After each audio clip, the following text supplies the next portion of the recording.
Okay, casting off our essential blanket. We knit the first two stitches as normal. So 1, 2, and we're just doing a normal bind off here, or normal cast off. So we take that back stitch and just pass it over the front stitch and drop it. Don't pull it tightly.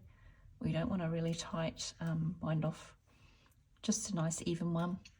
Knit the next stitch, pass that back stitch over the front and drop it. See how I'm like keeping it quite loose there, and then just a nice even tension again to knit the next stitch. Pass that one over the top, drop it. Knit the next stitch, pass that one over the top, drop, and carry on until we have completed the whole row.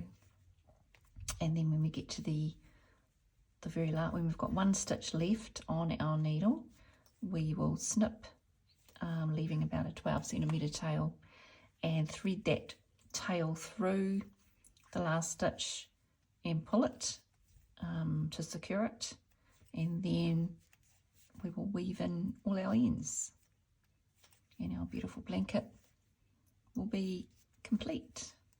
You see how it creates that nice edge there.